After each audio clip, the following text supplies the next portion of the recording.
She danced alone at the Crossroads Inn, and the Alpha King's wolf refused to let her leave.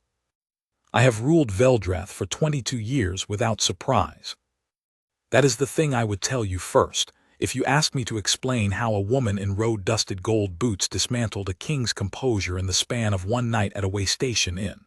22 years of decisions made before sunrise, of reading rooms before I entered them, of knowing what my wolf would do before it moved. I had governed a border kingdom, ended 3 blood feuds, and rebuilt the eastern wall with my own planning and my own silence. I was not a man who was caught off guard. Myra, my wolf, had not wagged her tail since the year I was crowned. I want you to understand that. She was not cold or broken. She ran with me on the ridgelands at full moon. She sat at my left hand in the great hall. She had pulled a child from the Veldrath River in the 3rd year of my reign without being asked. She was loyal and grave and perfect in her obedience. But the wag, that loose, helpless, involuntary thing that a wolf does when it has found something it cannot pretend to be indifferent to, that had been gone from her since the night my mate Mark failed to rise at the pairing ceremony, and the council decided quietly that it would never come. Myra had accepted this conclusion the way I had, without visible grief and with great discipline. She wagged before I even saw the girl clearly. We had stopped at Veldrath Crossing for the night because the fog on the South Pass was too thick to ride through safely, and because I had no interest in announcing my presence to every village between here and the eastern border.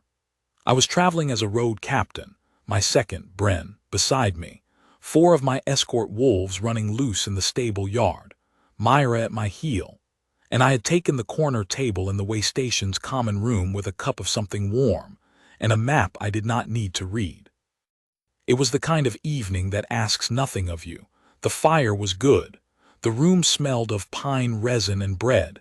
I was not looking at the door. Myra's tail moved. One slow, certain wag, then another. I looked up.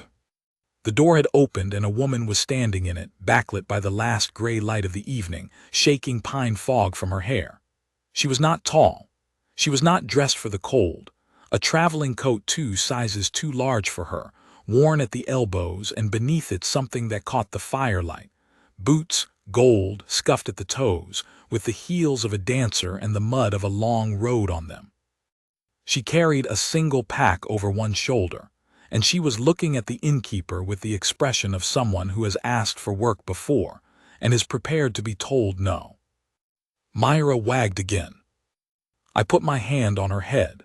She leaned into it exactly once politely, and then she sat up straighter and watched the woman at the door. "I can dance," the woman was saying to the innkeeper, in a voice that was neither loud nor apologetic. "An hour, maybe 2, if the room wants it. I don't need much, a meal and a corner to sleep in will do." The innkeeper, a broad man named Torval who had known my grandfather, and who would recognize me by the time he went to bed, but was too busy to look closely yet, made the face that innkeepers make at traveling performers. It was not a cruel face. It was simply the face of a man calculating whether the common room was lively enough to reward the entertainment, and deciding it probably was. "An hour," Torval said. "Meal and a blanket." "That's fine," she said, and she stepped inside, and the door closed behind her, and Myra pressed forward on her haunches and watched the woman cross the room toward the small clear space near the fire where performers sometimes stood. I had seen hundreds of dancers. The border roads drew them, packless wolves, human travelers, the occasional exile from a ranked house who had taken her talent south and her pride with her. I was not, in general, moved by dancing. I understood its purpose and respected its craft and had, over 22 years, learned to appreciate it the way I appreciated a well-made sword, with honest acknowledgement and no particular feeling. Myra was now fully oriented toward the woman like a compass finding north. I said quietly, "Myra, sit." She sat. She did not look away from the woman. The woman unbelted the traveling coat, folded it across the back of a chair, and stretched her arms above her head with the unself-conscious ease of someone warming a body that had been cold for some hours. Her hair was dark and unbound, still damp at the edges from the fog. She rolled her shoulders, tilted her head from side to side, and then she looked at the room, which was perhaps 10 people, mostly traders and 2 ranked wolves from a minor pack in the south, who barely glanced at her, with an expression that I could only describe as deciding to be worth watching regardless of whether they were ready for it. Then she began to move. I am going to be honest with you about what it was like to watch Sari dance for the first time, because I think honesty is the only fair witness to that particular experience. It was not what I expected, which was grace and precision, the trained performance of a woman who had made this her livelihood. There was grace and precision, yes, but the thing underneath it, the thing that my wolf felt before I did, that I could see now that I was paying attention, was argument. She moved like a woman having a conversation with something invisible, and winning it and then reconsidering and winning it again on different terms. Every position she took with her body was also a claim. I am here. This floor is mine. This firelight is what I choose to stand in. The 2 ranked wolves from the minor southern pack looked up. One of the traders set his cup down.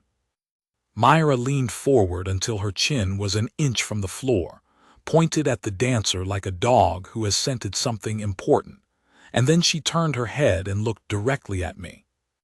This was new. Myra had not done this, the deliberate, reasoning look, the look that said you are being slow, and I am waiting for you to catch up in many years. I had thought she was past it. I looked back at the dancer. I looked at Myra. I picked up my cup and drank from it and said nothing. Her name was Sari. I learned this because after she finished and Torval set a plate in front of her, the trader nearest the fire asked it, and she answered without particular ceremony. She ate the way someone eats who is not certain when they will eat next, with attention and without rushing, because rushing wastes the experience of it. She had pulled off the gold boots and set them beside her chair with the care that you give something that matters to you, and she was sitting in her traveling socks, which were ordinary wool, which struck me as the most human detail of the entire evening. Myra had followed me to my corner table without being called. She was now lying with her head on her forepaws, facing Sari's table, at a distance of approximately 4 yards, with the focused attention of a wolf who has assigned herself a task. She's never done that, Bren said quietly beside me. No, I agreed. Do you want to? Not yet, I said.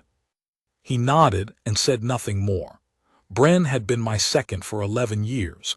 He understood the value of not yet. I watched Sari finish her meal. She talked a little with the trader nearest her, easy, brief, the conversational shorthand of someone used to being a stranger and making the best of it. She did not appear to notice Myra, or if she did, she was too tired to make anything of it. After a while she pulled the gold boots back on, collected her pack, and went to ask Torval where she could sleep. He pointed toward the back corridor. She thanked him, turned, and walked past my table. Myra stood up. Not threateningly, not even urgently. She simply stood as if it would have been rude to remain lying down, and she turned toward Sari, and the tip of her tail moved once. A single slow wag, closer than before. Sari stopped. She looked at Myra. Then slowly she crouched, the careful, unhurried crouch of someone who knows wolves and knows that crouching is a courtesy, not a surrender, and she held out one hand, palm down at shoulder height, the way you offer a greeting to a wolf you have not met. Myra stepped forward and put her nose to Sari's palm. Then she set her chin there, and the wag continued. She's beautiful, Sari said quietly. She was not speaking to me. She was speaking to Myra or to the space between them or possibly to herself. You're very sure of something, aren't you? She added to the wolf. Myra's tail moved again. I cleared my throat. She is. I have rarely known her to be wrong. Sari looked up at me for the first time. She had dark eyes, the direct kind, the kind that do not immediately cast around for an angle. She assessed me the way someone assesses a road. Is this one safe, and how long is it? Then she straightened up slowly because she was clearly tired, and she said, "Your wolf." "Yes. She's very friendly." "She is not normally," I said. "That is what makes this unusual." Sari looked at Myra, who had remained at her side with the settled air of a wolf who has found where she intended to be all along. Something moved across Sari's face. Not quite recognition, not quite wariness, something in between, the expression of a person who has encountered something they cannot immediately categorize. "I'll take the compliment," she said at last. "It was not quite a compliment," I said. "It was more of an observation." She almost smiled. It came to the edge of her face and then retreated like a wave that thinks twice. "Observations are fine," she said. "Good night."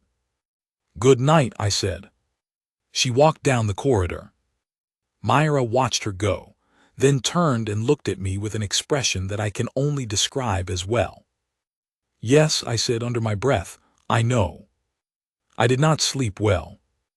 This was not unusual. I rarely slept well on the road, because roads have no quiet the way a stone hall does, and because my mind has a habit of working the night shift when my body is still. But this was different from the ordinary restlessness of a traveling king. This was the particular quality of wakefulness that arrives when something true has walked into the room, and you are not sure yet what to do with it. My mate mark had not risen. I want to be clear about that. There was no golden flare on my wrist, no burning, none of the dramatic public ignition that the old pack songs described. There was only the fact that Myra, my wolf, my grave and disciplined companion of 15 years, had set her chin in a stranger's palm and wagged her tail for the first time since my coronation, and was now lying outside Sari's door in the back corridor as if this was where she had always slept. I had sent Bren to retrieve her. Bren had returned without her. "She wouldn't come," he said mildly. "I noticed," I said. "She's lying down. She seems comfortable." "She is not supposed to be comfortable outside a stranger's door." "No," Bren agreed. "She doesn't seem to know that." I lay on my back in the room Torval had given me, and I stared at the ceiling, and I thought about a woman in gold boots who moved like she was winning an argument, who crouched for a wolf she had never met with the careful ease of someone who had learned wolves from a young age, who had said observations are fine and retreated before she let herself smile. I thought about what she had said to Torval. "I can dance. I don't need much." I thought about the way she had set the boots beside her chair. I thought about the mud on them, the accumulated proof of a long road, and I thought about why someone walks a long road alone. There are only two reasons a wolf walks alone. They have left something or they are looking for something, often both. I got up before the rest of the inn stirred and went to the common room and sat with a new cup and the map I still didn't need, and I thought about what I was doing. What I was doing was waiting. I was aware of this. I was also aware that I had, at some point in the last 8 hours, stopped questioning whether to speak to her again and started deciding when. Myra came padding in from the back corridor and sat beside my chair and put her chin on my knee and looked up at me with the patient, ancient eyes of a wolf who has been right about something and is giving you the space to acknowledge it. "I know," I said again. She came in at dawn. She had her pack over her shoulder and her coat belted against the cold and the gold boots on, and she was clearly intending to leave before the morning got complicated. She stopped at Torval's counter to thank him, and then she turned for the door, and she nearly walked past my table before she registered that I was at it. She stopped. "You're an early riser," she said. "I am," I said. "Sit down." It was not a command, quite. It was the kind of sentence that carries its own weight without needing to push. She looked at the chair across from me, and at Myra, who was regarding her from my side with the focused attention of a wolf who has decided, and then she pulled the chair out and sat. "I'm leaving this morning," she said. It was not an apology, it was information. I know, I said. Where are you going? She paused. East, she said, which was the answer of someone who has a direction but not a destination. There is a town at the far end of the Pinefog Pass, I said. 3 days' walk. The inn there takes performers for the season. I know it, she said. She was watching me with those direct eyes, patient as the map I wasn't reading. Why are you telling me? Because it is useful information. You don't know me well enough to decide what's useful to me, she said, not unkindly, simply accurately. No, I said, that's fair. A pause.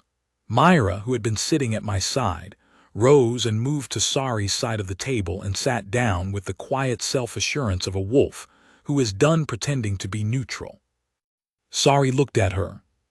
Then she looked at me. She did this all night, she said, outside my door. I know, I sent Bren to retrieve her, he couldn't. Your Bren seems like a capable man. He is, Myra simply did not choose to cooperate. Something shifted in Sari's expression. She looked at the wolf beside her, at the grave, steady animal who was sitting with the particular quality of certainty that wolves wear when they have found what they came for. And she put her hand down, carefully, and Myra set her chin in it again with all the ease of a second meeting between old friends. She's been doing this since before you saw my face clearly, Sari said. It was not a question. Yes, I said. And this is unusual. I have already told you that. You told me she was not normally friendly, Sari said. That's not quite the same as what you're saying now. She was precise. I had noticed this the night before in a different way, in the precision of her movement, the way she occupied exactly the space she chose, but here it was again, in language.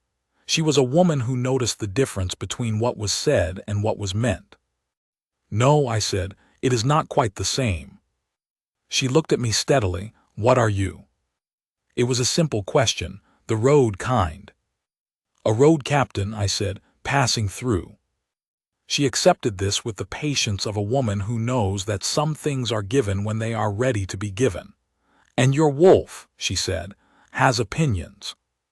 My wolf has very strong opinions, I said.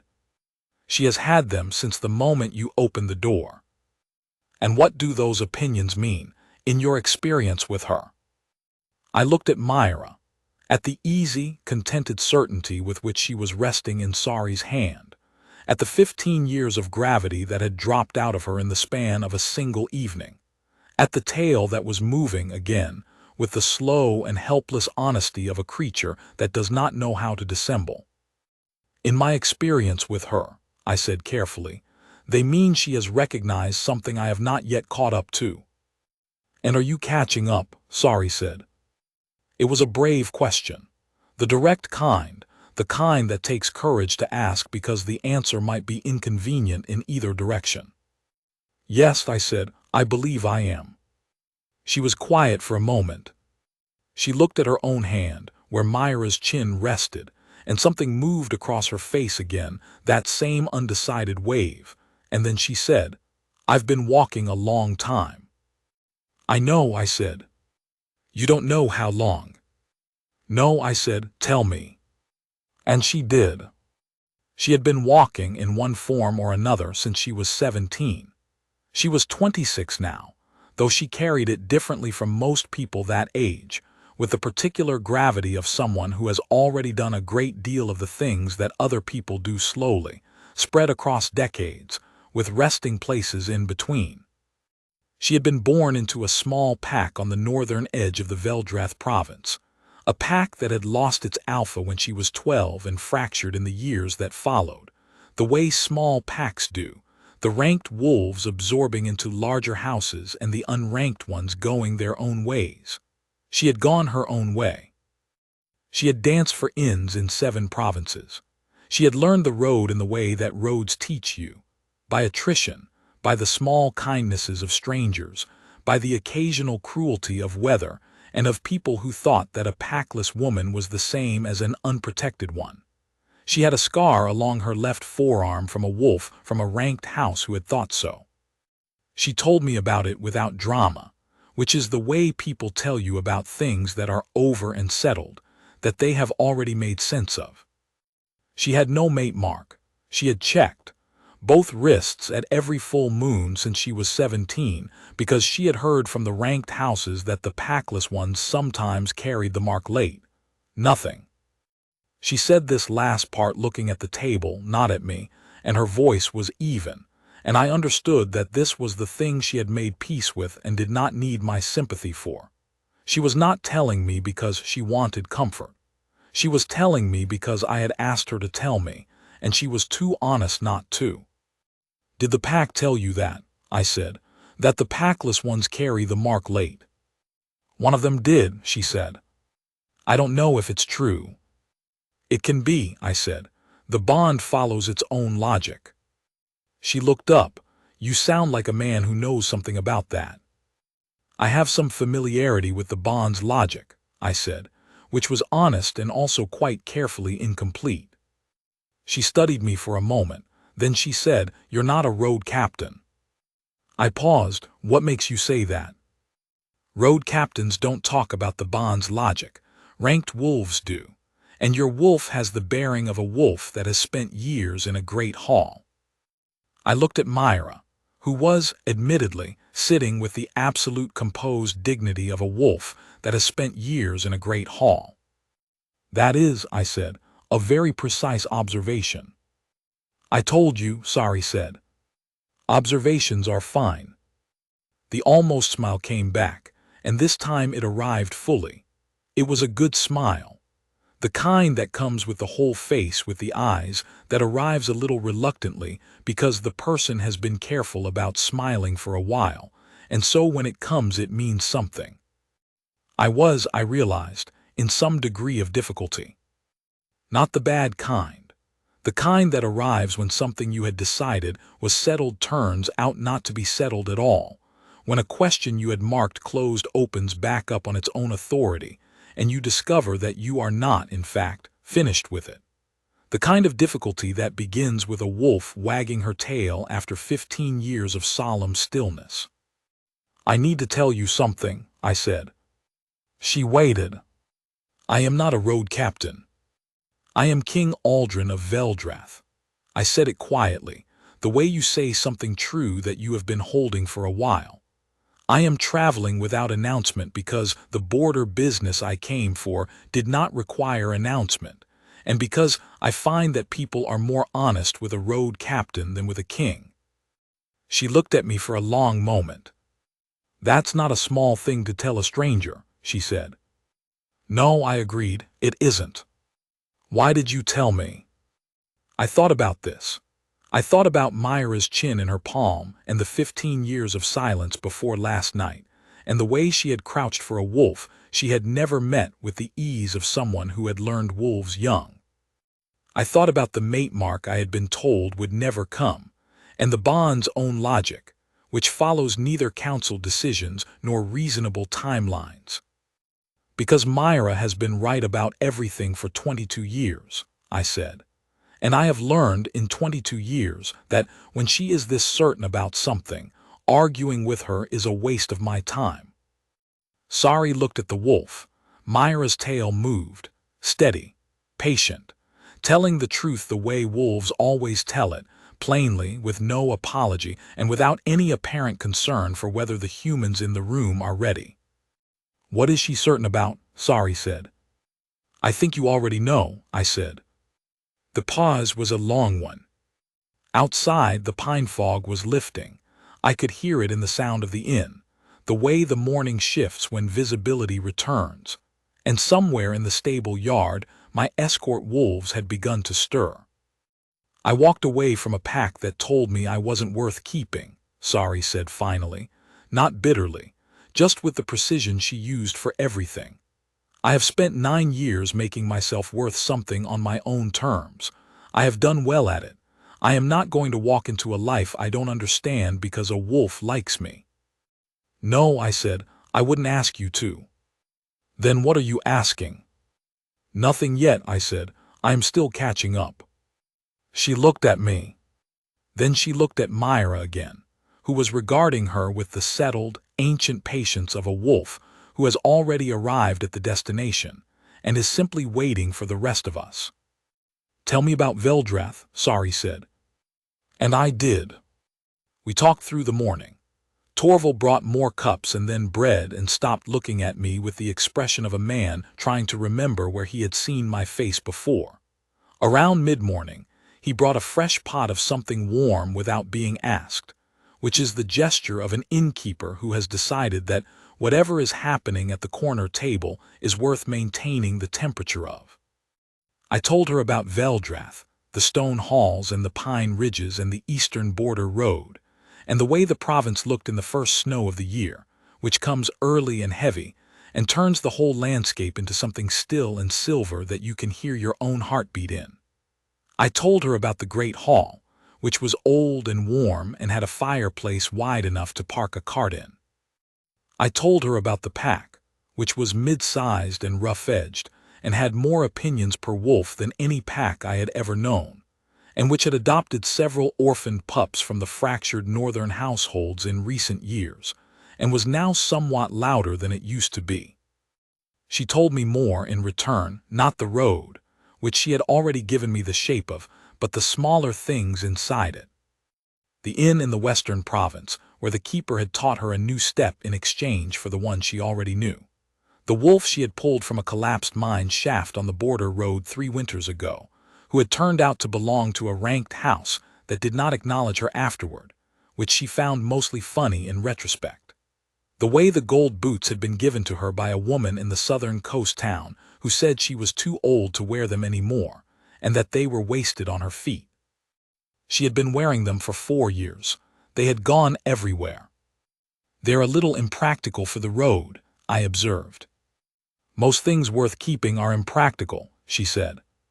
By the time the afternoon light began to move across the common room floor, I was in considerably more difficulty than I had been in the morning. The catchable-up kind. The kind that arrives in layers. First the wolf's certainty, then the evidence of an hour's conversation, then the weight of a morning's worth, and then the particular weight of understanding that the person across from you is both more than you had estimated and exactly who they appeared to be, which is a combination that is very difficult to recover from. I was not trying to recover from it. This was, I realized, the new information. Near evening, Bren came in and found me at the corner table, which by now had several more cups on it than it had started with, and also a wolf lying across both our feet, which was new. Bren looked at Myra. He looked at me. He looked at Sari, who had gone quiet in the way that people go quiet when they have been talking for a long time and have arrived somewhere interior. "The South Pass is clear," he said. "I know," I said. "We could ride tonight if you want." "We'll go in the morning," I said. Bren nodded.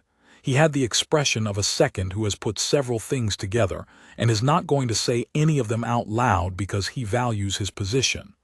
"I'll tell the escort," he said, and went.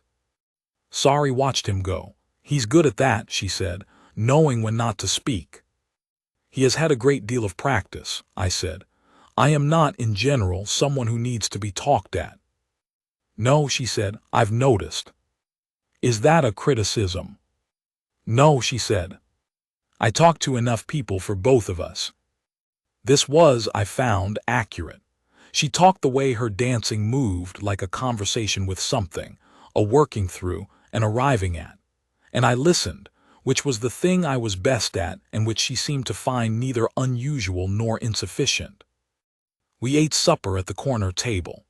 Torval brought it without being asked and added an extra portion of bread that nobody ordered, and did not look at me with the trying to remember expression anymore, which meant he had remembered. He did not say anything. Innkeepers who have known your grandfather for decades have a particular quality of discretion that is worth more than gold. After supper, Sari said, "I need to think." "Yes," I said. "This is a very large thing." "Yes," I said. "It is." "I don't know your pack," she said.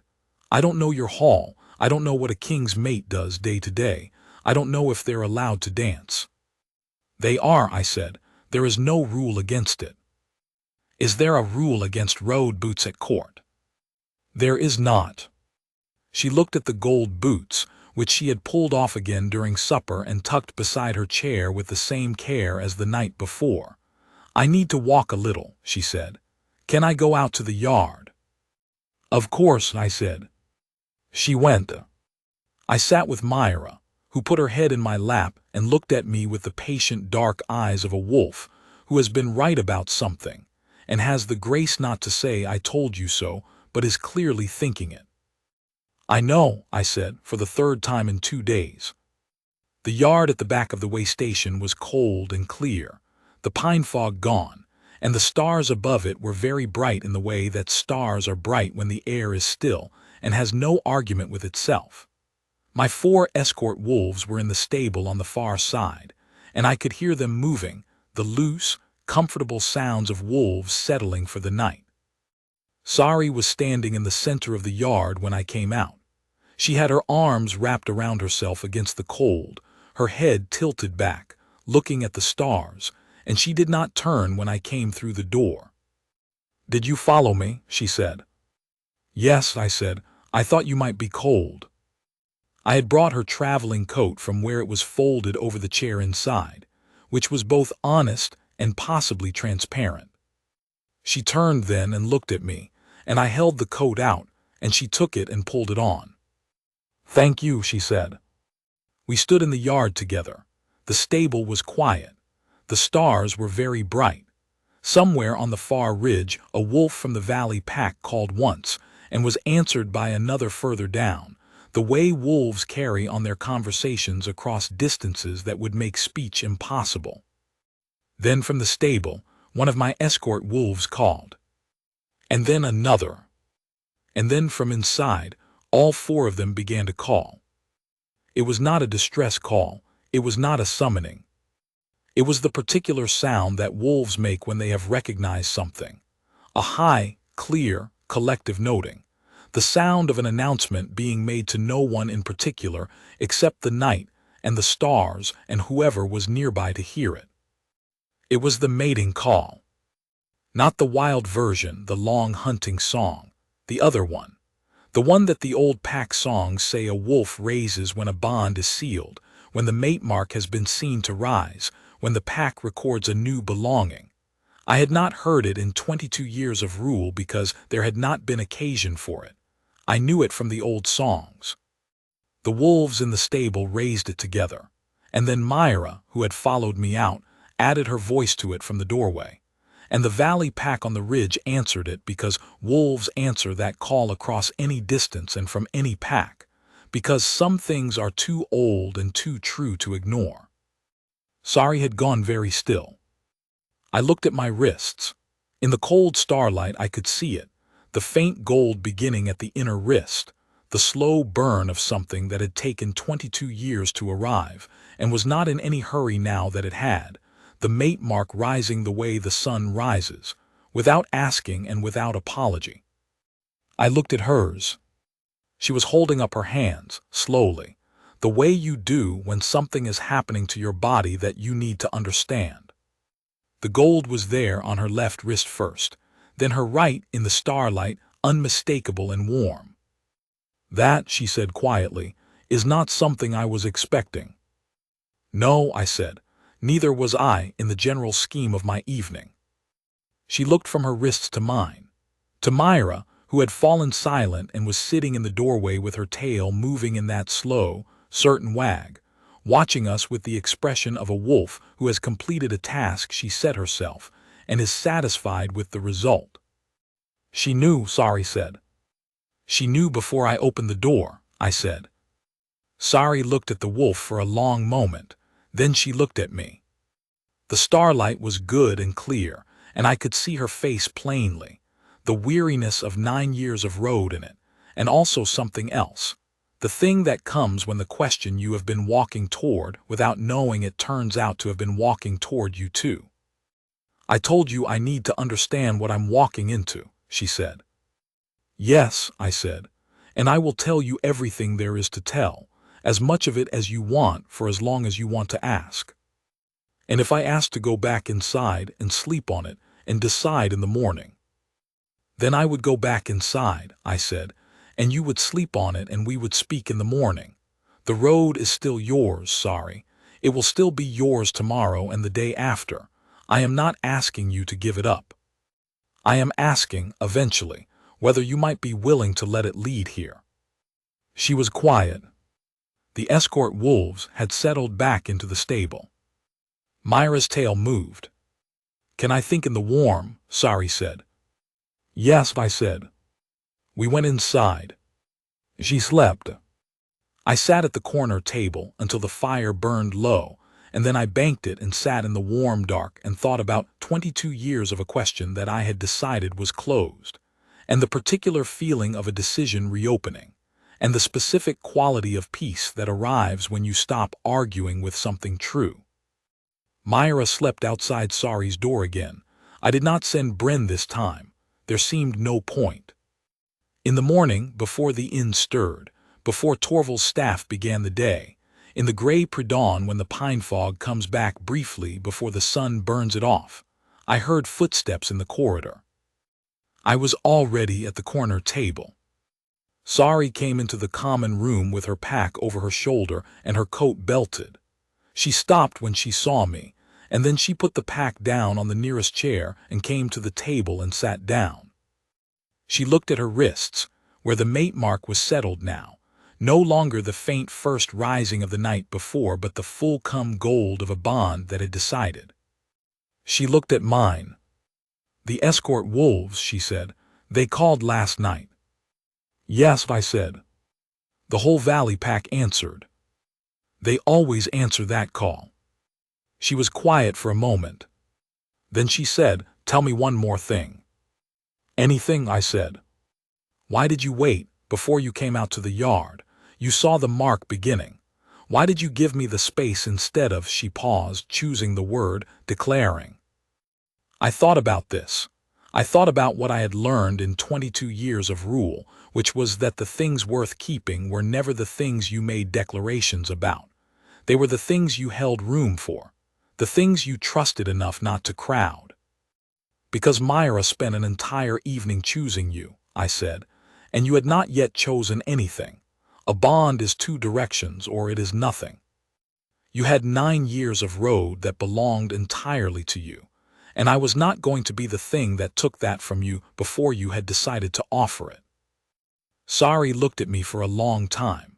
The pre-dawn gray was beginning to lift.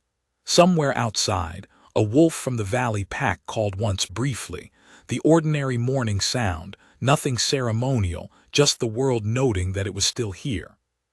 Then she said, I want to see the hall with the fireplace.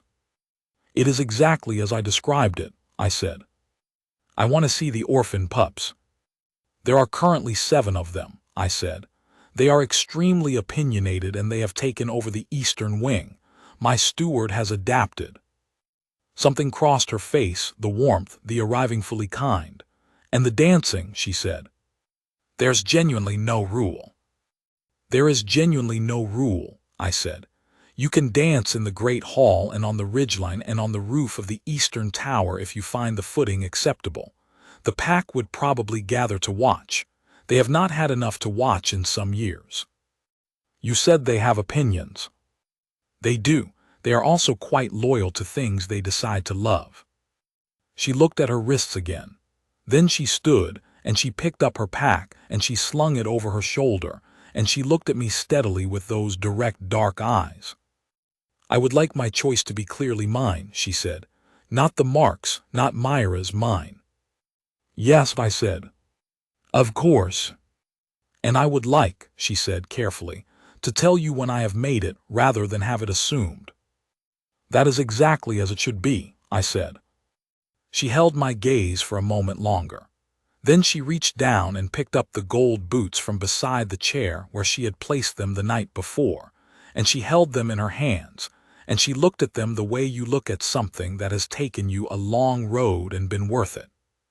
Then she pulled them on. She stood up in the gold boots, in the gray pre-dawn light of the way station common room, and she extended her hand. I took it. Her fingers were warm, road-steadied, certain. "All right," she said, "take me to the hall." We rode out as the sun came through the pine fog. Bren said nothing, which is to say that he said everything a good second says when he has understood the situation entirely and is choosing to find it excellent.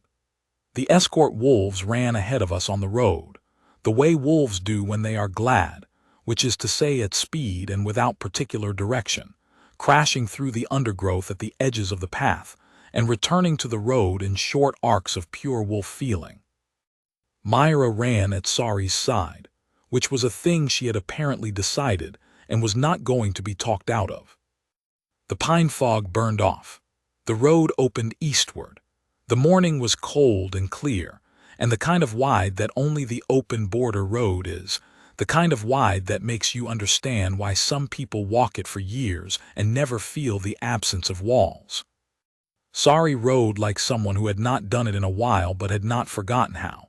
She sat straight and easy, and she watched the road the way she did everything, with attention, with the particular quality of presence that she gave to things that mattered. The gold boots caught the morning light. I rode beside her and said nothing for a while, because silence with the right person is not an absence. It is a thing with its own texture, its own warmth. After some miles she said, "You never told me when you first heard the mating call." "At my coronation," I said. "A bonded pair in the pack raised it for the ceremony.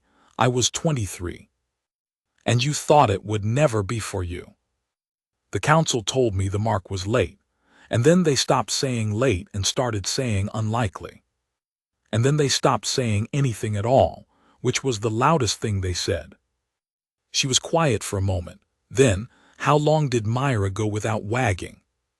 15 years, I said, "since the pairing ceremony when it became clear the mark would not come. And last night she wagged before you saw my face clearly." "Before I turned my head from the map," I said, "she felt you at the door." Sari looked at Myra, running at her side, ears forward, tail in the full loose wag of a wolf who has gotten exactly what she came for. "I walked past Veldreth twice," Sari said, "on the western road, before last night." I looked at her. "I stopped at a different inn both times," she said. "I almost came to this one last winter, but the weather was good and I pushed on." She paused.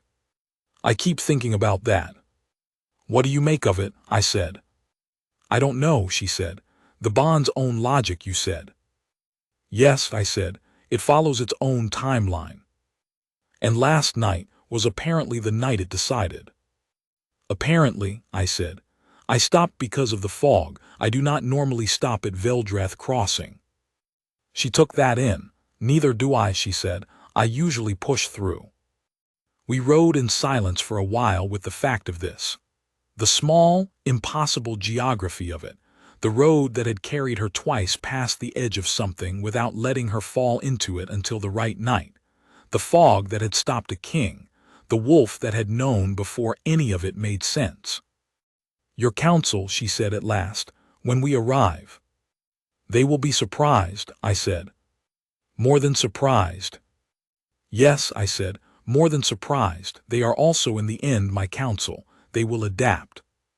"And the pack?" "The pack," I said, "will think you are exactly what Myra thinks you are. Wolves make up their minds quickly and they rarely change them, and Myra's opinion carries considerable weight." At this, Myra, running at Sari's side, glanced up briefly and then returned to the road ahead, which is what wolves do when they have been discussed accurately and consider further comment unnecessary. Sari laughed. It was the first time I had heard her laugh, full, sudden, genuinely surprised out of her, and it was, like her smile the evening before, the kind that arrives with its whole self, reluctantly and therefore entirely. "I like her," Sari said.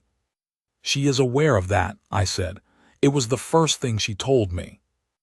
We rode on into the morning, toward the stone halls and the pine ridges and the eastern border of Veldreth, where the fireplace was wide enough to park a cart in, and 7 opinionated orphan pups had taken over the eastern wing, and the pack, which had opinions, was waiting to form them about a woman in gold boots who had walked a long road alone and arrived exactly where she was supposed to be. Myra ran ahead of us both, tail high, certain, finally and completely at peace with the world. I had, it turned out, also caught up.